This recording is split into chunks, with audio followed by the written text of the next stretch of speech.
નમસ્કાર વિદ્યાર્થી મિત્રો, હું કુણાલ મિશ્રા આપનું હાર્દિક સ્વાગત કરું છું ડીઆઈસીએસ ના યુટ્યુબ ના પ્લેટફોર્મ પર. વિદ્યાર્થી મિત્રો, આપણે CC GPSC DYSO GPSC class 1-2 ની લેખન નામની સિરીઝ લઈને આવી રહ્યા છીએ. અને એ સિરીઝના અંદર આપણે પહેલું ચેપ્ટર અવકાશ વિજ્ઞાન, જ્યાં આપણે ભૂતકાળમાં કેટલા ક્વેશ્ચન આ અવકાશ વિજ્ઞાનમાંથી પૂછાયા છે, કેવા ટાઈપના ક્વેશ્ચન આપણે અહીંયા ભણવાના છીએ, એ દરેક વસ્તુની આજે આપણે ચર્ચા કરવાના છીએ.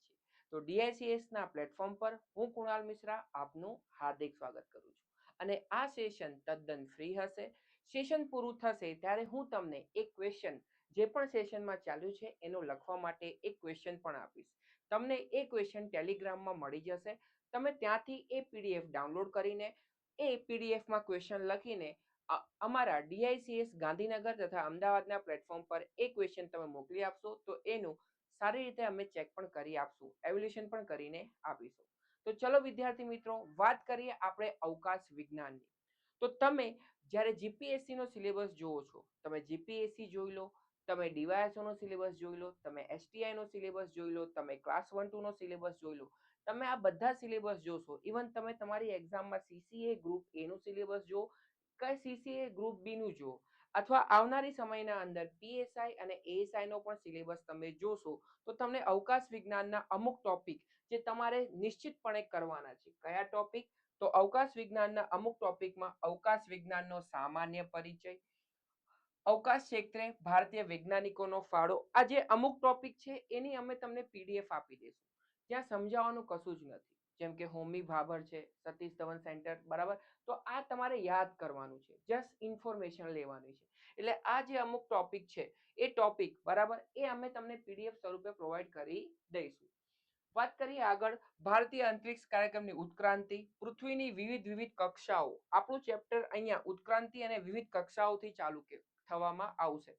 કક્ષાઓ કોને કહેવામાં આવે છે, કક્ષાઓ કેવા પ્રકારની હોય છે, ઊંચાઈના આધારે એના કેટલા પ્રકાર પડે છે, બરાબર, એંગલના આધારે એના કેટલા પ્રકાર પડે છે, આ દરેક વસ્તુની ચર્ચા કરીશું. અમુક વાર તમને ક્વેશ્ચન આવડતો ના હોય પણ તમારા બેઝિક ફંડામેન્ટલ જો બેઝિક ફંડામેન્ટલ બરાબર તૈયાર છે તો વાંધો આવતો નથી. ભારતના પ્રક્ષેપણ યાન, જેમ કે આપણે અહીંયા કોઈ પણ સેટેલાઇટ મોકલવાનું હોય તો અલગ અલગ પ્રક્ષેપણ યાનનો ઉપયોગ કરીએ છીએ. પીએસએલવી, જીએસએલવી, એસએસએલવી, આરએલવી, અલગ અલગ જે અત્યારે સંશોધન થઈ રહ્યા છે અને અમુક સક્સેસ છે, બરાબર, એ દરેકની આપણે ચર્ચા કરીશું. ભારતના વિવિધ ઉપગ્રહ પ્રક્ષેપણ યાનના કાર્યક્રમો, દૂર સંવેદી ઉપગ્રહોની શ્રેણી, દૂર સંચાર ઉપગ્રહો, સેટેલાઇટ, બરાબર, કયા કયા ટાઈપના સેટેલાઇટ આપણે ઉપયોગ કરીએ છીએ, રિમોટ સેન્સિંગ સેટેલાઇટ કોને કહેવાય, બરાબર, સેટેલાઇટ કોમ્યુનિકેશન કોને કહેવાય, વેધર સેટેલાઇટ માટે, એજ્યુકેશન સેટેલાઇટ માટે, એક્સપેરિમેન્ટ માટે કોઈ સેટેલાઇટ આપણે મોકલો, આ પણ આપણે ચર્ચા અહીંયા કરવાના છીએ. ભારતીય નેવિગેશનની પ્રણાલી કઈ રીતે છે, જેમ કે અત્યારે આપણે જીપીએસ નો ઉપયોગ કરી રહ્યા છીએ, પણ ભારતની એક પોતાની પણ નેવિગેશન પ્રણાલી છે જેના પર અત્યારે આપણે કામ કરી રહ્યા છીએ.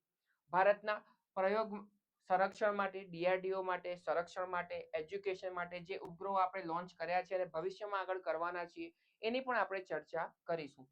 ભારતના બ્રાહ્ય એટલે કે બહારના અવકાશ મિશનો, જેમ કે નિસાર પ્રોજેક્ટ હતો જે અમેરિકા અને ભારત દ્વારા તૈયાર કરવામાં આવ્યું હતું, બ્રહ્મોસ મિસાઇલ, બરાબર. તો આવા અલગ અલગ એની પણ આપણે ચર્ચા કરીશું.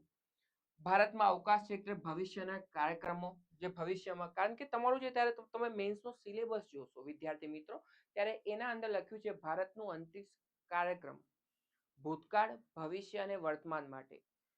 પછી વાત કરીએ અવકાશ ક્ષેત્રે અગત્યના મુદ્દાઓ, મહત્વના આંતરરાષ્ટ્રીય અને અંતરિક્ષના કાર્યક્રમો, મહત્વના ટેલિસ્કોપ અને વેધશાળાઓ અને અવકાશ ક્ષેત્રે વર્તમાન મુદ્દાઓ. વિદ્યાર્થી મિત્રો, આ જે સબ્જેક્ટ છે તમારા જીપીએસસી ના સિલેબસના અંદર કે સીસી ના સિલેબસના અંદર કે પીએસઆઈ એએસઆઈ ના સિલેબસના અંદર જે અમુક સબ્જેક્ટ છે એ લાઈવ સબ્જેક્ટ કહેવામાં આવે છે. જેમ કે સાયન્સ ટેક લઈ લો, તો સાયન્સ ટેકમાં તમારું બેઝિક ફંડામેન્ટલ ક્લિયર હોવું જોઈએ, સાથે સાથે કરંટમાં જે ઘટનાઓ થતી હોય એ ક્લિયર હોવું જોઈએ, સાથે સાથે તમારું ફંડામેન્ટલના અંદર અમુક વસ્તુઓ તમને ખબર હોવી જોઈએ, જેમ કે કક્ષાઓ કોને કહેવામાં આવે છે, કક્ષાઓ કાર્ય કેવી રીતે કહેવામાં આવે છે, જે તમારું જનરલ સાયન્સ આવે છે. નથી ખબર, ચિંતા ન કરો, મિશ્રા સાહેબ છે એ બધી વસ્તુઓ તમને કરાવી દેશે. આગળ વાત કરીએ તો આ તમારો ઓવરઓલ સિલેબસ છે, બરાબર. તમારે અવકાશ વિજ્ઞાનના અંદર આટલા ટોપિક તમને આવડવા જોઈએ. જો તમને આટલા ટોપિક આવડે છે તો હું ગેરંટી સાથે કહું છું 99.99% તમે પ્રી આપો કે મેન્સ આપો, તમારું એક પણ માર્ક્સ કપાશે નહીં. અને નોટ જે મારી પીપીટી છે એ તમારી આઈએમપી નોટ છે. તમે આ નોટના પણ ક્વેશ્ચન કરીને જાઓ છો ને તોય વાંધો આવશે નહીં. આગળ વાત કરીએ તો આ આપણો સિલેબસ છે. હવે તમે જ્યારે એ સિલેબસ મેન્સ ઓરિએન્ટેડ જોવો છો, આ આખો સિલેબસ છે, પણ આપણે કઈ વસ્તુ વાંચવાની છે એ ખબર પડી જાય ત્યારે આપણને વાંધો આવતો નથી. તો કયો સિલેબસ મેન્સ ઓરિએન્ટેડ છે એની વાત કરીએ તો આપણો મેન્સ ઓરિએન્ટેડ સિલેબસ ભારતીય સ્પેસ પ્રોગ્રામ ભૂતકાળ, વર્તમાન અને ભવિષ્ય માટે, ઈસરોની પ્રવૃત્તિઓ અને સિદ્ધિઓ, સેટેલાઇટના પ્રોગ્રામ અને તેની ઉપયોગિતાઓ, ડીઆરડીઓ નું પણ અહીંયા પડકારો, બાધાઓ, એના નિવારણ માટે આપણે કયા પગલાં કરી શકીએ છીએ, અંતરિક્ષ અને રક્ષા ક્ષેત્ર સંબંધિત સરકારની નીતિઓ, બરાબર, વિદેશમાં કઈ નીતિઓ ચાલી રહી છે, આ દરેક વસ્તુઓ આ તમારું મેન્સ ઓરિએન્ટેડ સિલેબસ છે. એટલે આપણે પ્રી કમ મેન્સ એ રીતે આપણે આગળ વધવાના છીએ. તો આશા રાખું છું તમને પ્રી અને મેન્સના સિલેબસમાં કેટલી વસ્તુ કરવાની છે, કેટલી વસ્તુ વધારે ઇમ્પોર્ટન્ટ છે, ખબર પડી ગઈ હશે. હવે આપણે ચેપ્ટરની શરૂઆત કરીએ. અવકાશ, બરાબર, આપણે નામ બોલીએ છીએ અવકાશ. આ અવકાશ કોને કહેવામાં આવે છે? તો અને આ અવકાશનો આપણે ઉપયોગ કેમ પડ્યો? તમને એવું થશે કે ભારત આટલો ગરીબ દેશ છે, આ કરોડો અને અબજો રૂપિયા જે અવકાશ પાછળ ખર્ચ કરી રહ્યા છે એના કરતા ભારતની ગરીબી માટે જો આપણે પૈસા ખર્ચ કરીએ તો ના ચાલે? તમારો ક્વેશ્ચન વ્યાજબી છે, પણ તમે જ્યારે આ ચેપ્ટર ભણશો તો જે તમારા મનમાં અત્યારે વિચારો આવી રહ્યા છે એ વિચાર તદ્દન વિપરીત થઈ જશે. બરાબર, વાત કરીએ તો અહીંયા જો આપણે વાત કરીએ તો જે ક્વેશ્ચન પૂછાય છે એક્ઝામના અંદર, એ ક્વેશ્ચનના અંદર 4 ટાઈપના ક્વેશ્ચન પૂછાય છે. પર્ટિક્યુલર કોઈ ક્વેશ્ચન પૂછાઈ ગયું, સામાન્ય પ્રશ્ન હશે, તમને એની બેઝિક ઇન્ફોર્મેશન આપવાની હશે. જેમ કે તમને કહી દે કે નિસાર પ્રોજેક્ટ વિશે જણાવો, પીએસએલવી જીએસએલવી જે રોકેટ લોન્ચિંગ વ્હીકલ છે એના તફાવત જણાવો, તો એ સામાન્ય ઇન્ફોર્મેશન છે. અમુક વાર તમને ક્વેશ્ચન કોન્સેપ્ચ્યુઅલી આપે, બરાબર, નિસાર પ્રોજેક્ટ માટે ભારત દેશ માટે કેમ ઉપયોગી છે, બરાબર, તો આ જે ક્વેશ્ચન છે એ કોન્સેપ્ચ્યુઅલી છે. જેમ કે એનાલિટિકલ ક્વેશ્ચન આપે, 2030માં અંતરિક્ષ વિજ્ઞાન ભારતને કઈ રીતે ઉપયોગી થશે, અથવા ઈસરોએ કઈ કઈ ઉપલબ્ધિ કરી છે કે જેનાથી ભારતને આવનાર સમયમાં ખૂબ જ ફાયદો થવાનો છે. તો આ જે ક્વેશ્ચન છે એ શું છે? તમારું એનાલિટિકલ છે. તમારે જવાબ અહીંયા આપવાનો હશે, તમારે અલગ અલગ યોજનાઓ ત્યાં લખવાની હશે કે ઈસરો આપણને કેમ ઉપયોગી છે, કેમ ઉપયોગી નથી, બરાબર. અને બીજું આવે છે કરંટ અફેર. અત્યારે તમે વાંચતા હશો કે ન્યૂ જનરેશન લોન્ચિંગ વ્હીકલની જરૂર છે, કારણ કે આપણે ફ્રાન્સ જોડે હાથ ફેલાઈએ છીએ. અમુક વાર ના પણ પાડે છે, અમુક વાર કરી પણ દે છે, પણ એનું જે ઇફેક્ટ ઇકોનોમિકલી આવે છે જે ખૂબ જ ભારે આવે છે, બરાબર. આપણે અલગ અલગ રોકેટ લોન્ચિંગ વ્હીકલની અત્યારે પરીક્ષણ કરી રહ્યા છે. આવું કેમ જરૂર છે? એ તમારું શું છે? સાંપ્રત પ્રવાહો છે, બરાબર. તો વાત કરીએ કે અવકાશ માટે કેમ, તો જો અહીંયા મસ્ત મજાની અવકાશ આપણને કેમ ઉપયોગી છે. ભારત એક વિકાસશીલ, બરાબર, દેશ છે, તો એના માટે અવકાશ કેમ ઉપયોગી છે? તો અવકાશ આપણા માટે એના માટે ઉપયોગી છે કે તમારે કોમ્યુનિકેશન કરવું હોય, તમારે નેવિગેશન કરવું હોય, તમારે વેધર, તમે જોયું હશે કે જ્યારે આપણે અવકાશમાં કોઈ પણ જાતનું કંઈ હતું નહીં ત્યારે વેધર એટલે કે અત્યારે આપણને અત્યારથી જ ખબર પડી જાય છે કે વાવાઝોડું ક્યારે આવવાનું છે. 15 દિવસ 1 મહિના પહેલા જ ખબર પડી જાય છે. તો આપણે આપણી ડિઝાસ્ટર મેનેજમેન્ટ ટીમને બરાબર રેસ્ક્યુ કરીને એ જગ્યાએ જે જાનહાનિનું નુકસાન ના થાય અને ઓછામાં ઓછું નુકસાન થાય ત્યારે આપણને અવકાશ યાદ આવે છે કે આ ટેકનોલોજી છે એટલે આપણને આ વસ્તુ કામમાં આવે છે. સાયન્ટિફિક રિસર્ચ, આજે જે પીએસએલવી આપણે લોન્ચ કર્યું છે, આજે જે જીએસએલવી આપણે લોન્ચ કર્યું છે, એનો ઉપયોગ આપણે પરમાણુ ક્ષેત્ર પણ લઈ રહ્યા છે. કોઈ એક દેશમાંથી બીજા દેશમાં મિસાઇલ છોડવાની હોય તો એના અંદર આપણે આ ટેકનોલોજીનો ઉપયોગ કરી રહ્યા છીએ. અને નેશનલ સિક્યોરિટી ખૂબ જ, બરાબર, રાષ્ટ્રહિત માટે નેશનલ સિક્યોરિટી સૌથી પહેલી વસ્તુ છે. આપણે અહીંયા જમ્મુ અને કાશ્મીરના અંદર જ્યારે આતંકવાદીઓ આવી જાય છે તો એનું જે ઇમેજિંગ આપણને મળે છે એ સેટેલાઇટ થ્રુ જ મળી રહ્યું છે. ત્યાં ઈસરો આપણને એ કરે છે. ડ્રોન આપણે અલગ અલગ કે આપણા માણસો, આપણી આર્મી, બરાબર, જે માણસો મરે ને એના માટે આપણે ડ્રોનનો ઉપયોગ કરી રહ્યા છીએ. તો આ બધું શું છે? તો આ બધું અવકાશ ટેકનોલોજીની દેન છે, આપણા વૈજ્ઞાનિકોની દેન છે, બરાબર, જેમાં ભારતને ખૂબ જ આગળ વધાર્યું છે અને આજે વિશ્વ લેવલ પર ભારતનું ખૂબ જ નામ થઈ રહ્યું છે. તો આજે સારા સારા મુદ્દાઓ છે, એટલા માટે આજે અવકાશ હોય કે ડીઆરડીઓ હોય એ ભારત માટે ખૂબ જ જરૂરી છે. જ્યારે આપણું આ ચેપ્ટર પૂરું થશે ને તો તમારે જે નજરિયો તમારે બદલવાનો છે, બીજું કશું જ નથી કરવાનું. મેઇન શું છે? તમને લખતા આવડવું જોઈએ. લખતા ક્યારે આવડશે? કે જ્યારે તમને, બરાબર, એ સબ્જેક્ટની પ્રોપર સમજણ હશે.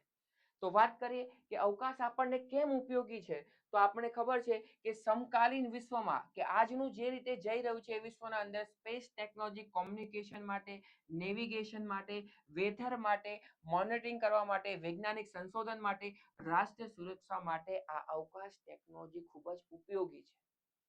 એના આગળ વાત કરીએ તો આ અવકાશ ટેકનોલોજીના અંદર આપણે આને 4 ભાગમાં વેચી કાઢ્યું. કેટલા ભાગમાં વેચી કાઢ્યું છે? 4 ભાગ. આ 4 ભાગ જો તમને ખબર પડી ગઈ તો આ 4 ભાગમાંથી ક્વેશ્ચન પ્રી હોય કે મેઇન્સ બહાર જવાનું નથી. તો આગળ વધીએ કે સર આ કયા 4 ભાગની તમે ચર્ચા કરવાના છો? તો એ 4 ભાગ અવકાશ technology basic concept, space technology આપણને એપ્લિકેશનમાં કઈ રીતે ઉપયોગી છે, સ્પેસ ટેકનોલોજીના અમુક ઇસ્યુ શું છે એ ઇસ્યુ કઈ રીતે સોલ્વ કરીશું, અને ઇન્ડિયા અને વર્લ્ડમાં આપણને સ્પેસ ટેકનોલોજી કઈ રીતે ઉપયોગી છે. તો હું વાત કરું છું અહીંયા બેઝિક કોન્સેપ્ટની. તો જ્યારે હું વાત કરું છું બેઝિક કોન્સેપ્ટની, તો અહીંયા બેઝિક કોન્સેપ્ટમાં તમે શું ભણશો? તો અહીંયા બેઝિક કોન્સેપ્ટમાં તમે ભણશો આઉટર સ્પેસ કોને કહેવામાં આવે છે. શું કોને કહેવામાં આવે છે? Outer space. આ આઉટર સ્પેસ ટ્રીટી કોને કહેવામાં આવે છે? બરાબર. અહીંયા તમે ભણશો ઓર્બિટ, કક્ષાઓ, બરાબર, જેને આપણે કહીએ છીએ ઓર્બિટ કોને કહેવામાં આવે છે, કક્ષા કોને કહેવામાં આવે છે, ભૂકક્ષીય કોને કહેવામાં આવે છે. અહીંયા તમે ભણશો બેઝિક કોન્સેપ્ટના અંદર ઈસરોના રોકેટ વ્હીકલ, બરાબર, ઈસરોના લોન્ચિંગ વ્હીકલ એટલે કે ઈસરોના રોકેટ જે આપણે અહીંયા કોઈ પણ સેટેલાઇટ જવા દઈએ છીએ એના વિશે તમે ભણશો. એના અંદર કેવી રીતે? તો એના અંદર તમે ભણશો પીએસએલવી, અહીંયા તમે ભણશો જીએસએલવી, અહીંયા તમે ભણશો એસએસએલવી, અહીંયા તમે ભણશો આરએલવી. આ દરેકની આપણે ચર્ચા કરવાના છે. બરાબર. અહીંયા આપણે ભણશું સોલિડ રોકેટ કોને કહેવામાં આવે છે. બરાબર. આ બધું શું છે? તો આ બેઝિક કોન્સેપ્ટ છે. બરાબર. આ બધું શું છે? બેઝિક કોન્સેપ્ટ છે. વાત કરીએ એપ્લિકેશન, તો એપ્લિકેશનના અંદર તમે ભણશો આપણે કઈ કઈ સેટેલાઇટનો ઉપયોગ કરીએ છીએ. તો તમને બધાને ખ્યાલ છે કે આપણે રિમોટ સેટેલાઇટનો ઉપયોગ કરીએ છીએ. બરાબર. જાસૂસી કરવા માટે, આપણે કોમ્યુનિકેશન કરવા માટે સેટેલાઇટ કોમ્યુનિકેશન અથવા કોમ્યુનિકેશન સેટેલાઇટનો ઉપયોગ કરી રહ્યા છે. તો આ બધું શું છે? આ બધું શું છે? એપ્લિકેશન છે. અવકાશના અંદર આપણે ઉપયોગ કરી રહ્યા છે વેધર જાણવા. શું જાણવા? વેધર, કે આજનું વાતાવરણ કેવું હશે એને જાણવા. નેવિગેશન કરવા માટે આપણે બે ટેકનોલોજીનો ઉપયોગ કરી રહ્યા છે. હાલ પોતાની આપણી એક છે નાવિક. આ નાવિક શું છે એની પણ આપણે ચર્ચા કરીશું. બરાબર. નાવિકને સાથે સાથે આપણે ગગનની પણ ચર્ચા કરશું. શાની ચર્ચા કરશું? ગગન મિશન શું છે? તો આ શું છે? એપ્લિકેશન છે. બરાબર. આ શું છે? એપ્લિકેશન છે. પછી વાત કરીએ ઈસુ. અત્યારે જ્યારે લેક્ચર ચાલુ થયું ત્યારે મેં તમને કીધું કે ઈસરો આજે આટલા બધા રૂપિયા ખર્ચ કરી રહ્યો છે, એની સોસાયટી પર શું અસર થવાની છે. બરાબર.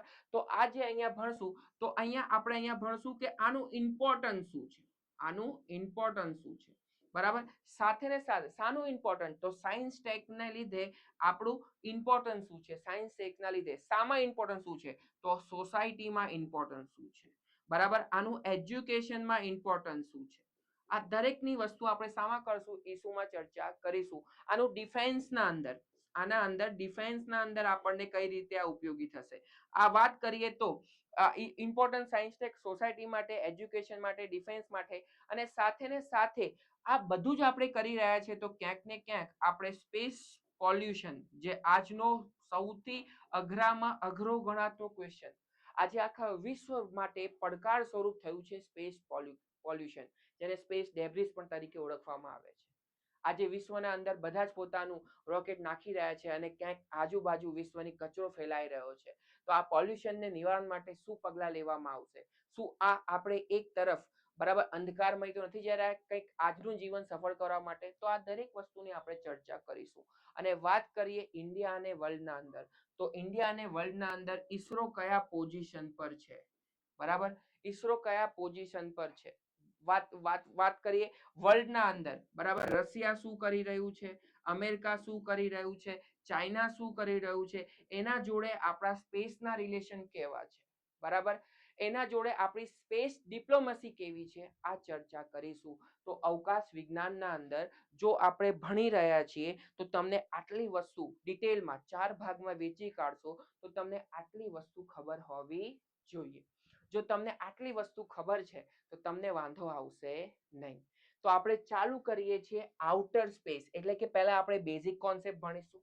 એ બેઝિક કોન્સેપ્ટ પૂરું થશે તો હું તમને એક ક્વેશ્ચન લખવા માટે આપીશ કે આજે તમે મારા લેક્ચરમાં શું સમજ્યા. એ સમજેલું જે પણ છે એ તમારે નોટના અંદર ઉતારવાનું છે, બરાબર. અને પછી અમે એનું એવ્યુલેશન પણ કરીને આપીશું. તમારે અમે વોટ્સઅપ નંબર પ્રોવાઈડ કરીશું. એ વોટ્સઅપ નંબર પર તમારે એ ક્વેશ્ચન મોકલી આપવાનું છે અને અમે ચેક કરીને તમને આપીશું, બરાબર. ચલો વાત કરીએ તો આઉટર સ્પેસ ટ્રીટી શું છે. તો 1967 ના અંદર, બરાબર, 1967 ના અંદર એક ટ્રીટી થઈ હતી, બરાબર. એ ટ્રીટીના અંદર દરેક વસ્તુ લખવામાં આવી હતી, પણ એ વસ્તુ લખતા પહેલા તમારે અહીંયા સમજવું પડશે કે સ્પેસ કોને કહેવામાં આવે છે, અવકાશ કોને કહેવામાં આવે છે. તો જરા સમજી લઈએ કે માની લો, બરાબર, ધ્યાનથી જોજો, બરાબર. સ્પેસ કોને કહેવામાં આવે છે સમજી લેજો. માની લો કે આ તમારી પૃથ્વી છે. શું છે? આ તમારી પૃથ્વી છે, બરાબર. પૃથ્વીથી, બરાબર, પૃથ્વીની સમુદ્ર સપાટીથી 100 કિલોમીટરની ઊંચાઈ તમે લો છો. પૃથ્વીની સમુદ્ર સપાટીથી 100 કિલોમીટરની તમે ઊંચાઈ લો છો, બરાબર. કઈ 100 કિલોમીટરની તમે ઊંચાઈ લો છો, બરાબર. તો આવી એક કાલ્પનિક રેખા છે. કઈ રેખા છે? કાલ્પનિક રેખા છે, બરાબર. આ જે કાલ્પનિક રેખા છે એના ઉપરવાળા ભાગને, બરાબર, એના ઉપરવાળા ભાગને કહેવામાં આવે છે અવકાશ. શું કહેવામાં આવે છે? અવકાશ કહેવામાં આવે છે. અને આના નીચેવાળા ભાગને કહેવામાં આવે છે એરોસ્પેસ. શું કહેવામાં આવે છે? એરોસ્પેસ, બરાબર. અવકાશ કોને કીધું? તો પૃથ્વીની સમુદ્ર સપાટીથી જે 100 કિલોમીટર ની ઊંચાઈ છે ત્યાં એક આવી રેખા છે જે એક કાલ્પનિક રેખા છે, બરાબર, જેને કહેવામાં આવે છે કાર્મન લાઈન. કઈ લાઈન કહેવામાં આવે છે? કાર્મન લાઈન. શું કહેવામાં આવે છે? કાર્મન લાઈન, બરાબર. KARMAN, કાર્મન લાઈન કહેવામાં આવે છે, બરાબર. આ જે કાર્મન લાઈન છે, જે કાલ્પનિક રેખા છે, એના ઉપરવાળા ભાગને કહેવામાં આવે છે અવકાશ. શું કહેવામાં આવે છે? આ અવકાશ, બરાબર. આ અવકાશ પર કોઈનું પણ એ નથી, અધિકરણ નથી, બરાબર. બધા દેશ લોકો અહીંયા પોતાનું રિસર્ચ કરવું હોય રિસર્ચ કરી શકે છે, પોતાની સેટેલાઇટ લોન્ચ કરવી હોય સેટેલાઇટ લોન્ચ કરી શકે છે. એવું નથી કે આ અવકાશ પર, જેમ કે ઇન્ડિયાની કોઈ જગ્યા છે, તો એવું નથી કે ભાઈ ઇન્ડિયાની જગ્યા છે તો એટલો ભાગ ઇન્ડિયાનો જ હશે. ના, એવું નથી. એવું તમે ક્યારે કહી શકો? તો આ જે એરોસ્પેસ, આપણે જ્યાં સ્પેસ વાળો ભાગ મળે છે, કે જ્યાં આપણું વિમાન ચાલે છે, એવું આપણે કહી શકો. જેમ કે ઇન્ડિયાનો જે જમીન વાળો ભાગ છે, બરાબર, તો એની ઉપર જે અવકાશ આવે છે એ ઇન્ડિયાનું છે. પાકિસ્તાનની જે જમીન વાળો ભાગ છે એની ઉપર જે જગ્યા આવે છે, બરાબર, તે કોનું છે? પાકિસ્તાનનું છે. ચાઇનાનું છે તો એના ઉપર આવે છે તો ચાઇના એરસ્પેસ કહેવાશે. પણ ઇન્ડિયા ઉપર આવશે તો ઇન્ડિયન એરસ્પેસ. એના અંદર કોઈ પણ દેશની દખલ અંદાજી ચાલશે નહીં. પણ આ 100 કિલોમીટરની ઊંચાઈ છે, એની ઉપરનું જેટલું પણ ભાગ છે એને શું કહેવામાં આવે છે? અવકાશ કહેવામાં આવે છે. અને આ જે લાઈન છે, આ કાલ્પનિક રેખા છે, એને કાર્મન લાઈન કહેવામાં આવે છે. તો આપણે ત્યાં, બરાબર, જે રીતે મેં વાત કરી, શું કીધું મેં? કર્મન લાઈન ઉપરના, એટલે કે જો આ કાલ્પનિક રેખા છે, પૃથ્વીનો એટમોસ્ફિયર છે, સાંભળજો. આ પૃથ્વી છે, એનો એટમોસ્ફિયર છે, દેખાય છે? જો એ મસ્ત મજાનું દેખાયું છે, બરાબર. આ કાર્મન લાઈન છે, આના જે ઉપરવાળો ભાગ છે એને, બરાબર, એરોસ્પેસ, એને આપણે અવકાશ કહીએ છીએ, બરાબર. સાંભળજો હવે અહીંયા, અથવા એને લો અર્થ ઓર્બિટ પણ કહેવામાં આવે છે. દેખાય છે? આ પૃથ્વી છે જે તમને દેખાઈ રહી છે, એના 100 કિલોમીટર, બરાબર, જે આ કાર્બન લાઈન છે, બરાબર, એને શું કહેવામાં આવે છે? અવકાશ કહેવામાં આવે છે. અને જે નીચેવાળો ભાગ છે જ્યાં, એ શું છે? તો એરોસ્પેસ કહેવામાં આવે છે. હવે આગળ વધીએ આપણે. હવે આના 1967માં આ આઉટર સ્પેસ ટ્રીટી થઈ હતી. કઈ ટ્રીટી થઈ હતી? આઉટર સ્પેસ ટ્રીટી થઈ હતી. એના અંદર સમૂહમાં બધા દેશોએ ભાગ લઈને અમુક નિયમ બનાવ્યા હતા, બરાબર, અમુક નિયમ બનાવ્યા હતા. એ જે ટ્રીટી થઈ હતી, બરાબર, એ treaty on principle governing the activities of states in the exploration and use of outer space including the moon and other, બરાબર. એ બધા માટે અહીંયા થયું. કંઈક ગુજરાતીમાં જોવું હોય તો તમે આ રીતે કહી શકો છો કે આ સંધિ ઔપચારિક રીતે ચંદ્ર અને અન્ય અવકાશી પદાર્થો સહિત બાહ્ય અવકાશના સંશોધન, ઉપયોગ, રાજ્યોની પ્રવૃત્તિઓને સંચાલિત કરતા સિદ્ધાંતો પરની સંધિ તરીકે ઓળખાય છે. એ સંધિમાં શું નક્કી થયું હતું? બરાબર, તો એ સંધિના અંદર નક્કી થયું હતું કે જે રીતે આપણે વાત કરી કે જ્યારે તમે બાહ્ય અવકાશમાં જઈ રહ્યા છો તો ત્યાં તમે કોઈ પણ જાતના હથિયાર લઈને જઈ શકશો નહીં. જ્યારે તમે અવકાશમાં જઈ રહ્યા છો તો અવકાશનો ઉપયોગ તમે સમાજ કલ્યાણ માટે કરશો, મનુષ્યના કલ્યાણ માટે કરશો. બરાબર, તો આવી કંઈક સંધિના અંદર વાત કરવામાં આવી હતી. બરાબર, તો શું સંધિમાં વાત કરવામાં આવી? મૂળભૂત આંતરરાષ્ટ્રીય કરાર સંબોધે છે કે ભાવ્ય અવકાશનો ઉપયોગ સંશોધન માટે એટલે કે રિસર્ચ માટે કરી શકો છો. ભાવ્ય અવકાશ એટલે કે આઉટર સ્પેસનો ઉપયોગ શાંતિપૂર્ણ ઉપયોગ થવો જોઈએ, માનવ જાતના કલ્યાણ માટે. મેં હમણાં જ કીધું કે કોના કલ્યાણ માટે? ક્યાંક ને ક્યાંક ઈસરોનું પણ સ્લોગન આ જ છે કે તમે માનવ જાતના કલ્યાણ માટે જે પણ વસ્તુ યુઝ કરો છો, બરાબર, એ અવકાશ આપણા લોગોના અંદર તમે જોયું હશે. કોઈ પણ દેશ બાહ્ય અવકાશ અથવા અવકાશી પદાર્થનો કોઈ પણ ભાગનો દાવો નથી કરી શકતો. બરાબર, તમે આવું ના કહી શકો કે આટલી જગ્યા મારી છે સ્પેસના અંદર, આવું તમે કહી શકો નહીં. પણ સાહેબ, મંગળ પર તો પ્લોટો વેચાઈ રહ્યા છે, એમાં તમે શું કહેશો? એ પણ આપણે ચર્ચા કરીશું. તમે જ્યારે ડીપલી જશો ત્યારે ઘણા બધા ક્વેશ્ચન ઉદ્ભવશે. ક્વેશ્ચન ઉદ્ભવે છે એનો મતલબ કે તમે જાગો છો, તમે જાગૃત છો, વાંધો આવશે નહીં. બાહ્ય અવકાશમાં સમગ્ર માનવનું પ્રતિનિધિત્વ કરે છે. બરાબર, કોઈ પણ દેશ બાહ્ય અવકાશમાં કોઈ પણ ભાગમાં કોઈ પણ પરમાણુ શસ્ત્રો, મેં કીધું ને પરમાણુ શસ્ત્રનો ઉપયોગ કે મૂકશે નહીં. બધા દેશો બાહ્ય અવકાશ એટલે કે સ્પેસનો ઉપયોગ જ્ઞાન માટે, નોલેજ માટે કરી શકે છે, સંશોધન માટે કરી શકે છે, શાંતિપૂર્ણ કાર્યક્રમો માટે, પીસફુલ કાર્યક્રમ માટે તમે આનો ઉપયોગ કરી શકો છો. એવું નહીં કે ચલો હવે અહીંયા ધરતી પર રહીએ છીએ તો અહીંયા ઝઘડો કરવાની ઈચ્છા નથી, હવે બહાર જઈને ઝઘડો કરે, એવું નહીં. તમે આનો ઉપયોગ, અવકાશનો ઉપયોગ તમે જ્ઞાન માટે કરી શકો છો, અવકાશનો ઉપયોગ તમે સંશોધન માટે કરી શકો છો, શાંતિપૂર્ણ કાર્યક્રમ માટે અવકાશનો ઉપયોગ કરી શકો છો. બરાબર, આ બધી વસ્તુઓ માટે તમે અવકાશનો ઉપયોગ કરી શકો છો. બરાબર, એના માટે તમે સ્વતંત્ર છો. ચલો આગળ વાત કરી, પણ વાસ્તવમાં આવું થતું નથી. આજે વિશ્વ હોય કે માણસ હોય, એને દરેક કરતા આગળ વધવું છે. તો અહીંયા ક્યાંક ને ક્યાંક એની આડઅસરો પણ જોવા મળે છે. બરાબર, એની આડઅસરોમાં શું જોવા મળે છે? આ લોકોએ કાગળ પર લખી તો દીધું કે ભાઈ સ્પેસનો ઉપયોગ આપણે જ્ઞાન માટે કરીશું, સ્પેસનો ઉપયોગ આપણે સંશોધન માટે કરીશું, સ્પેસનો ઉપયોગ આપણે શાંતિપૂર્ણ કરીશું. પણ ક્યાંક ને ક્યાંક બીજા બધા દેશો આનો ઉપયોગ કે કાલ ઉઠીને કંઈ પણ, બરાબર, કોઈ બે દેશો વચ્ચે ઝઘડો થાય તો એના માટે પહેલેથી આ લોકો તૈયાર છે. બરાબર, એવું કેવું ખોટું નથી. જેમ કે હાલના સંજોગોમાં જોતા, બરાબર, અવકાશનો શાંતિપૂર્ણ ઉપયોગ વિવાદાસ્પદ છે. ઘણા દેશો દ્વારા તેનું પાલન કરવામાં આવતું નથી, કારણ કે દેશોએ અવકાશ પર આધારિત વિવિધ ટેકનિકો વિકસાવી છે, જે યુદ્ધ નથી કરવાના, પણ એમની યુદ્ધ લડવાની ક્ષમતામાં શું કરે છે? વધારો કરે છે. તમે જો પિક્ચર જોયું હોય, બરાબર, હમણાં જ 11 મે, બરાબર, એક જોન અબ્રાહમ સાહેબનું મસ્ત મજાનું પિક્ચર છે, એ જોજો. એના અંદર યુએસ આપણા પર જાસૂસી કરતું હોય છે, તો એ લોકોએ જાસૂસી ઉપગ્રહો વધારે પડતા અવકાશના અંદર મૂકી દીધા છે. બરાબર, જીપીએસ અથવા નાવિક જેવા સેટેલાઇટ નેવિગેશન માટે, સંરક્ષણ ઉપગ્રહો, બરાબર, જેમ કે હમણાં જ આપણે બાકીના બધાને જોઈને એક મિશન શક્તિ પ્રોજેક્ટનો આપણો સારો એવો લોન્ચ કર્યું હતું. ત્યારે બધા જ દેશોએ શું કર્યું હતું? વિરોધ કર્યો હતો ભારતનો, પણ ભારતે સામે જવાબ આપ્યો હતો. એવું કહેવાય છે ને કે આ આજનો ભારત છે. બરાબર, એ ડાયલોગ તમને યાદ જ છે. પછી એન્ટી સેટેલાઇટ સંરક્ષણ સિસ્ટમ, ઇઝરાયલનું જે યુદ્ધ થઈ રહ્યું છે તમે એમાં જોઈ રહ્યા છો, ખૂબ જ સારી ટેકનોલોજી છે. એ ટેકનોલોજી પણ જ્યારે આપણે ડીઆરડીઓ નામનું ચેપ્ટર ભણશું તેના અંદર સમજશું. તો ક્યાંક ને ક્યાંક કાગળ પર લખી દીધું કે આઉટર સ્પેસ ટ્રીટી એ માનવ કલ્યાણ માટે છે, જે 1967માં બનાવવામાં આવી હતી.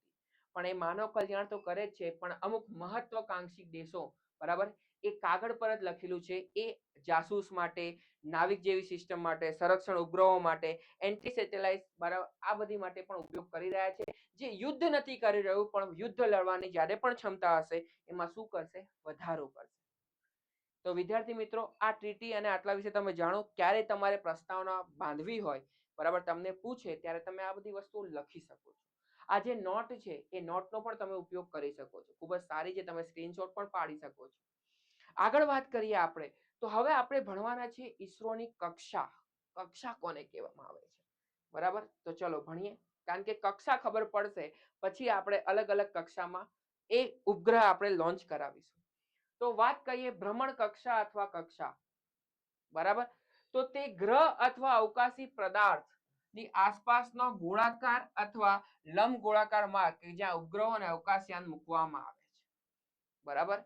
માની લો તમને ખબર છે, તમે સૂર્ય જોયું છે, સૂર્યની આજુબાજુ પૃથ્વી શું કરે છે, આમ ચકેડું લગાડે છે. શું કરે છે? આમ ચક્કર પૂરું કરે છે. તો પૃથ્વી એક ચક્કર જે પૂરું કરે છે, તો એ ચક્કર જે આમ મારે છે, એ ચક્કર જે મારે છે એને કક્ષા કહેવામાં આવે છે. બરાબર. શું કહેવામાં આવે છે? કક્ષા. એની એક પોતાની કક્ષા છે. એ કક્ષા પર જ ચક્કર મારે છે. જેમ કે તમારે જોવું હોય તો તમે જોઈ શકો છો. બરાબર. ટેકનિકલી ભાષા પર આપણે ના જઈએ, આપણે જઈએ કે ભાઈ બરાબર 3D ઇમેજ દ્વારા આપણે સમજીએ. જો સમજો,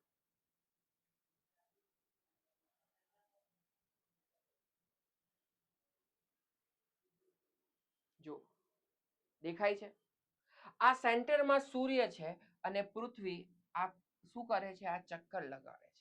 આ જે તમે ડોટેડ લાઈન જોવો છો એને શું કહેવામાં આવે છે? કક્ષા કહેવામાં આવે છે. આપણે નાનપણથી જ ભણતા આવીએ છીએ કે સૂર્ય સેન્ટરમાં છે અને પૃથ્વી એની આજુબાજુ શું કરી રહી છે? પરિક્રમણ કરી રહી છે. સાથે ને સાથે પોતાની ધરી પર શું કરી રહી છે? પરિભ્રમણ પણ કરી રહી છે. તો આ જે ચક્કર લગાડે છે એ ચક્કરનો રોડ ફિક્સ જ છે. બરાબર. આને શું કહેવામાં આવે છે? આને કહેવામાં આવે છે કક્ષા. બરાબર. તમે જો હું રોજિંદા જીવનના વિજ્ઞાનમાં વાત કરું તો અહીંયા કેન્દ્ર ત્યાગી અને કેન્દ્રગામી બંને બળ લાગી રહ્યા છે. નાનપણમાં જ્યારે ઉત્તરાયણના અંદર આપણે પતંગ ચગાવીએ તો પતંગ તો ચગાવીએ છીએ, સાથે સાથે જ્યારે ઉત્તરાયણ જતી જાય ત્યારે આપણે ઓલું લંગચિયા લડાવતા હોય છે. બરાબર. તો લંગચિયામાં શું કરીએ છીએ કે એક પથ્થર બાંધીએ છીએ અને અમુક વખત આમ આપણે ફેરવીએ છીએ. તો તમે જ્યારે ફેરવો છો તો એ જે પથ્થર છે એની એક કક્ષા નક્કી થાય છે. તમે કેટલી એને ઢીલ આપો છો એ પ્રમાણે શું એની એક કક્ષા નક્કી થાય છે. તો કેન્દ્ર ત્યાગી અને કેન્દ્રગામી આ બંને બળ લાગે છે, જે રીતે અહીંયા લાગી રહ્યું છે. તો આવી રીતે આપણા જે 8 ગ્રહો છે એ કોઈ એક કક્ષામાં ફરી રહ્યા છે. તો આપણે શું કરીએ છીએ? તો આપણે આ સૂર્ય છે એની ફરતે અમુક વાર આપણે ઉપગ્રહ લોન્ચ કરતા હોઈએ છીએ, અથવા તો આ પૃથ્વી છે એની ફરતે પણ આપણે શું કરતા હોઈએ છીએ? ઉપગ્રહ લોન્ચ કરતા હોઈએ છીએ. તો આવી વિભિન્ન વિભિન્ન કક્ષાઓ છે જે તેના ઊંચાઈના આધારે, જે તેના કોણના આધારે આપણે બે ભાગ પાડ્યા છે. બરાબર. તો ઊંચાઈના આધારે જે ભાગ પડે છે, જોજો ઊંચાઈના આધારે અને કોણના આધારે, આપણે જેમ કે અહીંયા આદિત્ય L1 જ્યારે લોન્ચ કર્યું, તો આદિત્ય L1 જ્યારે લોન્ચ કર્યું તો લાંગરાજ પોઈન્ટ નામની કક્ષા, એટલે લાંગરાજ પોઈન્ટ પર આપણે એ લોન્ચ કર્યું હતું. તો લાંગરાજ પોઈન્ટ કોને કહેવામાં આવે છે? તો આવું ટેકનિકલ વર્ડ તમે સમજશો એ પણ 3D ઇમેજ દ્વારા, તો તમને ખ્યાલ આવશે. તો અહીંયા ગ્રહ અથવા અવકાશી પદાર્થો ભ્રમણ કક્ષાને આધારે, કયા કક્ષાના આધારે? એની ભ્રમણ કક્ષાના આધારે એને વર્ગીકૃત કરવામાં આવે છે. તો એને એક બે ભાગમાં વર્ગીકૃત, એની ઊંચાઈના આધારે અને એની બરાબર એંગલના આધારે, કે કયા એંગલ પર આપણે આ વસ્તુ જરૂરી છે એના આધારે આપણે લોન્ચ કર્યું છે. પણ આ કક્ષાઓ અલગ અલગ ગ્રહ માટે અલગ અલગ છે. જેમ કે તમે પૃથ્વી માટે વાત કરો તો એને કહેવામાં આવે છે જીઓસેન્ટ્રિક ઓર્બિટ. બરાબર. તમે સૂર્ય માટે વાત કરો તો હેલિયોસેન્ટ્રિક ઓર્બિટ કહેવામાં આવે છે. બરાબર. તો અલગ અલગ કક્ષા, તમે બુધ માટે વાત, તમે શુક્ર માટે વાત કરો, તમે તમે મંગળ માટે વાત કરો તો એના અલગ અલગ માં, તમે ચંદ્ર માટે વાત કરો તો એને શું કહેવામાં આવે છે? લુનાર ઓર્બિટ કહેવામાં આવે છે.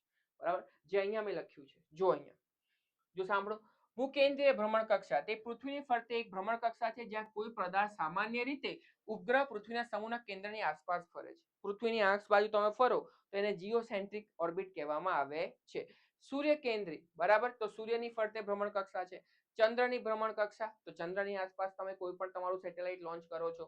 બરાબર. મંગળની ભ્રમણ કક્ષા છે. બરાબર. અને અહીંયા વેનિયસ એટલે કે શુક્રની આસપાસ તમે લોન્ચ કરો તો એને અલગ અલગ ભ્રમણ કક્ષા છે.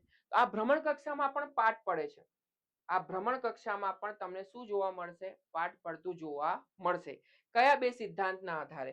તો એક તો પહેલો એના હાઇટના આધારે અને એનું એંગલના કારણે, એના કોણીય વૃત્તિના આધારે તમને ખબર પડશે. એની ઊંચાઈના આધારે અને એની કોણીય વૃત્તિના આધારે તમને ખ્યાલ આવશે. હવે એંગલ અને કોણીય વૃત્તિમાં પણ પાછા ભાગ પડે છે. જેમ કે હું હાઇટની વાત કરું, બરાબર, તો પૃથ્વીની ફરતે હાઇટ કેટલી હોવી જોઈએ? તો અહીંયા 4 ભાગ પડશે. નિયો અર્થ ઓર્બિટ, લો અર્થ ઓર્બિટ, મીડિયમ અર્થ ઓર્બિટ અને અહીંયા આવશે હાઈ અર્થ ઓર્બિટ. અને અહીંયા એંગલની વાત કરીએ તો અહીંયા પોલાર ઓર્બિટ, પોલાર એટલે ધ્રુવ, બરાબર. અહીંયા આવશે જીએસઓ, જીઓ સિન્ક્રોનસ ઓર્બિટ, બરાબર, જીએસઓ જીઓ સ્ટેશનરી ઓર્બિટ અને એક આવશે એસએસપીઓ સન સિન્ક્રોનસ પોલર ઓર્બિટ. બરાબર. બીજું ટ્રાન્સફર ઓર્બિટ, આવા ઘણા બધા ભાગ પડતા હોય છે, પણ મુખ્ય આ ભાગ તમને વધારે જોવા મળશે. હવે આ હાઈટના આધારે, હાઈટ એટલે ઊંચાઈ, ઊંચાઈના આધારે આ ચાર ભાગ પડે છે. બરાબર. કક્ષાના અંદર બે ભાગ પડે છે, એક હાઈટના લીધે અને એક કોણીય વૃત્તિના લીધે. હાઈટના લીધે ચાર ભાગ પડે છે, નિયો, લિયો, મિયો અને એચિયો, હિયો.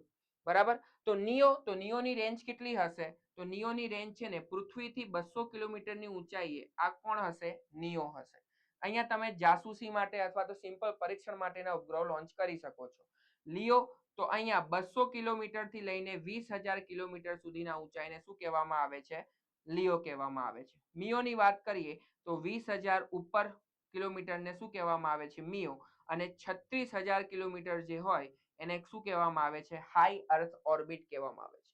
બરાબર. અહીંયા કયા કયા સેટેલાઇટ, જેમ કે અહીંયા નિયોમાં જેમ કે તમે વાત કરીએ લિયો, લો અર્થ ઓર્બિટ, તો તમે અહીંયા કોમ્યુનિકેશન માટે ના વાપરી શકો સેટેલાઇટ. અહીંયા જે વાપરતા હોય જાસૂસી માટે વાપરતા હોય છે. અહીંયા જે વાપરતા હોય છે નાવિક સેટેલાઇટ તમે યુઝ કરી શકો છો. હવે અલગ અલગ સેટેલાઇટ તમે યુઝ કરી શકો છો. ડિટેલમાં આપણે સમજીએ એટલે તમને ખ્યાલ આવે વધારે. ચલો સાંભળજો. વાત કરીએ સૌથી પહેલા હાઈટના આધારે લો અર્થ ઓર્બિટ કહેવામાં આવે છે.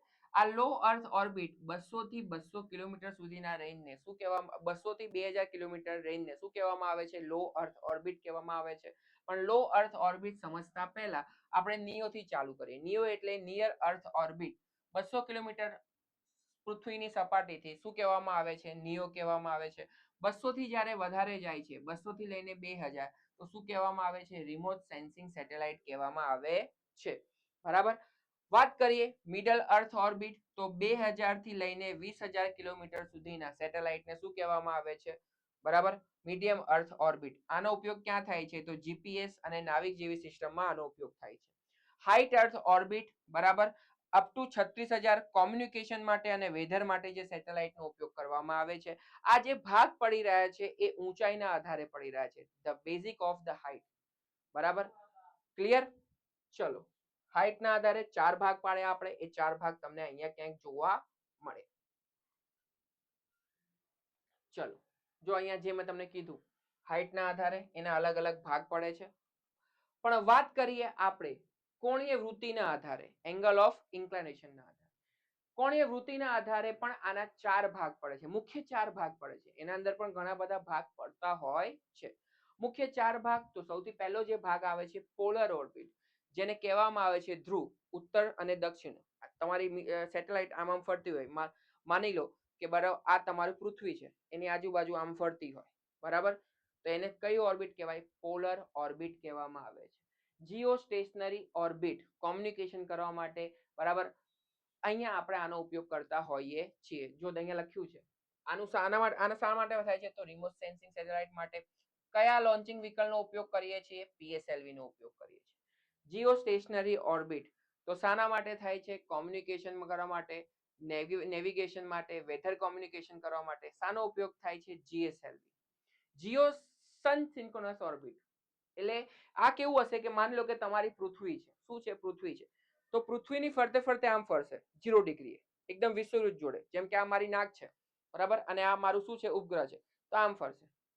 કયું? જીએસઓ. દેખાય છે? આમ ફરશે. એટલે તમારું કોમ્યુનિકેશન સારું રહે. જ્યારે અહીંયા તમે જીઓ સિન્ક્રોનસ ઓર્બિટ કરશો ને, તો એ 0 ડિગ્રી પર નહીં હોય, થોડું ટિલ્ટ હશે, આમ ઉપર હશે. બરાબર. આ મારી નાક છે, એ વિષુવવૃત્ત હોય, બરાબર, આમ થોડું ટિલ્ટ હશે, આમ આમ, પછી આમ નીચે આવશે. બરાબર. એટલે તમને જોવા મળશે. આપણે આખું ડિટેલમાં ચર્ચા કરીશું. અને અહીંયા સન સિન્ક્રોનસ આપણે જાસૂસી કરવા માટે આ સેટેલાઇટનો ઉપયોગ કરી રહ્યા છે. તમે કેમેરાનો ઉપયોગ કરો છો. કેમેરાનો ઉપયોગ તમે ક્યારે કરો છો? કે અજવાળું હોય ત્યારે કરો છો. રાતે અંધારામાં કરતા નથી. તો ક્યાંક ને ક્યાંક એ જ કોન્સેપ્ટથી તમારું આવ્યું છે સન સિન્ક્રોનસ પોલર ઓર્બિટ. આ ધ્રુવ ઓર્બિટ જ છે. અમુક બુકમાં આના પોલર ઓર્બિટમાં જ ભાગ પાડે છે, પણ આપણે અલગથી લીધું છે. હવે એક એક ઓર્બિટ આપણે સમજીએ. સમજજો અહીંયા. વાત કરીએ ધ્રુવ ઓર્બિટ. બરાબર. કયું ઓર્બિટ? ધ્રુવ ઓર્બિટ.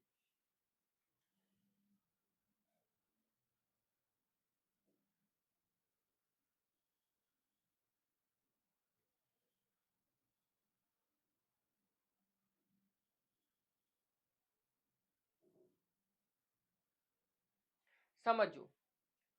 પોલર ઓર્બિટ, બરાબર, જેને ધ્રુવીય ભ્રમણ કક્ષા કહેવામાં આવે છે. આ ધ્રુવીય ભ્રમણ કક્ષા એક એવી કક્ષા કે જેમાં દરેક કક્ષા દરમિયાન ઉપગ્રહ પરિભ્રમણ કરી રહેલા ઉપગ્રહ ધ્રુવ નજીક, માની લો કે આ તમારું કોઈ પૃથ્વી છે, બરાબર, પૃથ્વી એક જ છે. હવે આના બે ધ્રુવો, નોર્થ પોલ અને સાઉથ પોલ. તો તમારું જે સેટેલાઇટ હશે ને એ છે ને આ ધ્રુવની આજુબાજુ જ હશે. આમ તમારું જે સેટેલાઇટ હશે ને આમ જ ફરફર કરતું હશે, જેને પોલર ઓર્બિટ કહેવામાં આવે છે, બરાબર. અહીંયા જે એનું કોણ હશે કેટલા ડિગ્રીનું હશે, 90 ડિગ્રી અથવા તો 90 ડિગ્રીની આસપાસ હશે. આની ઊંચાઈ, તો આ જે હશે એ કાંક એનઈઓમાં હશે અથવા તો એલઈઓમાં હશે. એનઈઓ એટલે નિયર અર્થ ઓર્બિટ, એલઈઓ એટલે લો અર્થ ઓર્બિટ, બરાબર. અને આની ઝડપ એટલે કે ઊંચાઈ જો 600 કિલોમીટર પ્લસ ઓર માઇનસ તમે લઈ શકો છો. આનો સમયગાળો, તો આનો સમયગાળો 100 મિનિટની અંદર, બહુ સ્પીડમાં કરતું હોય છે. શું કરતું હોય છે? બહુ સ્પીડમાં. એટલે જાસૂસી માટે આપણે આ ઓર્બિટમાં આપણે મૂકતા હોઈએ છીએ. શાના માટે? જાસૂસી. અને આના અંદર આપણે રિમોટ સેન્સિંગ સેટેલાઇટ નો ઉપયોગ કરતા હોય છે. અને આ જે સેટેલાઇટ હોય છે એ આપણે કોના દ્વારા મોકલવામાં આવે છે? તો પીએસએલવી લોન્ચિંગ વ્હીકલનો ઉપયોગ કરીએ છીએ. પીએસએલવી એટલે પોલર સેટેલાઇટ લોન્ચિંગ વ્હીકલ. એટલે કે તમારે જ્યારે સેટેલાઇટને ધ્રુવીય કક્ષામાં મૂકવાનું હોય ત્યારે આપણે પીએસએલવી નો ઉપયોગ કરતા હોય છે. પીએસએલવી ના પણ ઘણા બધા પ્રકાર છે. પીએસએલવી સી, એક્સએલ, ડીએલ એ આપણે નેક્સ્ટ લેક્ચરમાં ભણીશું. આના અંદર એટલે કે તમે જે આ પોલર ઓર્બિટ જોવો છો એનો મોટા ભાગનો ઉપયોગ આપણે રિમોટ સેન્સિંગ માટે કરતા હોઈએ છીએ. શાના માટે કરતા હોય છે? રિમોટ સેન્સિંગ અથવા જાસૂસી માટે કરતા હોઈએ છીએ. એના પછી જે ઓર્બિટ આવે છે એને કહેવામાં આવે છે જીઓ સ્ટેશનરી ઓર્બિટ, બરાબર. કયું ઓર્બિટ કહેવામાં આવે છે? જીઓ સ્ટેશનરી ઓર્બિટ, બરાબર. તો જીઓ સ્ટેશનરી ઓર્બિટ ની વાત કરીએ તો પૃથ્વીથી 36,000 કિલોમીટર, કેટલા કિલોમીટર? 36,000 કિલોમીટર. પૃથ્વીથી 36,000, બરાબર. કેટલા કિલોમીટર? 36,000 કિલોમીટર ભ્રમણ કક્ષાએ જે કરે એને શું કહેવામાં આવે છે? જીઓ સ્ટેશનરી ઓર્બિટ કહેવામાં આવે છે, બરાબર. માની લો કે આ તમારી પૃથ્વી છે, બરાબર, અને આ પૃથ્વીની વિષુવવૃત્ત રેખા છે. તો ત્યાંથી આ સેટેલાઇટ 36,000 કિલોમીટર પર રાઉન્ડ કરતું હોય છે અને 0 ડિગ્રી હોય છે. કેટલા ડિગ્રી હોય છે? 0 ડિગ્રી હોય છે. કેટલા ડિગ્રી હોય છે? 0 ડિગ્રી. એટલે આ વિષુવવૃત્ત લાઈન પર છે ને આ રીતે આ સેટેલાઇટ, બરાબર. જેમ કે આ મારી નાક છે એ માની લો કે પૃથ્વીનું વિષુવવૃત્ત છે અને આ સામે આ સેટેલાઇટ, તો આમ આ રીતે જ ફરતું હશે, આ રીતે જ ફરતું હશે, બરાબર. અને આ 24 કલાકના અંદર એક ચકેડું પૂરું કરતું હોય છે. કેટલા કલાકમાં? 24 કલાકમાં. અને આનો ઉપયોગ જનરલી કોમ્યુનિકેશન સેટેલાઇટમાં થાય છે, પ્રાદેશિક નેવિગેશન સેટેલાઇટમાં થાય છે, જેમ કે આપણે અત્યારે નાવિક જેવામાં કરી રહ્યા છે. હવામાનના ઉપગ્રહો, બરાબર, માટે આનો ઉપયોગ થાય છે. અને આના અંદર જે લોન્ચિંગ વ્હીકલ એટલે કે આ સેટેલાઇટ કયા લોન્ચિંગ વ્હીકલથી મોકલવામાં આવે છે? તો આને મોકલવામાં આવે છે Jio synchronous launching vehicle, GSLV દ્વારા મોકલવામાં આવે છે. ક્લિયર? ડન? તો આજે આપણે કેટલું ભણ્યા? તો આજે આપણે કર્મન લાઈન કોને કહેવામાં આવે છે, સાથે ને સાથે આપણે ભણ્યા આજે કે કક્ષા કોને કહેવામાં આવે છે. ઊંચાઈના આધારે કક્ષાના બે પ્રકાર પડે છે, બરાબર. કોણીય વૃત્તિના આધારે બે પ્રકાર પડે છે. આના સિવાય પણ ઘણી કક્ષાઓ છે, જેમ કે જીઓ સ્ટેશનરી ઓર્બિટ, સન સિન્ક્રોનસ ઓર્બિટ, બરાબર. જે આપણે સમયના અભાવના લીધે અત્યારે અડધો કલાકથી પોણા કલાકનો આપણો લેક્ચર હોય છે. સમયના અભાવને લીધે આપણે આ લેક્ચર અહીંયા સુધી રાખીએ છીએ. નેક્સ્ટ લેક્ચરના અંદર આપણે આની દરેક વસ્તુ પર ચર્ચા કરીશું. સાથે સાથે આના એમસીક્યુ પણ જોશું અને મેઇન્સનો ક્વેશ્ચન પણ જોશું. આજ માટે આટલું. કોઈ ડાઉટ હોય તો તમે મને કમેન્ટ કરી શકો છો. Thank you so much. જય હિન્દ, જય ભારત.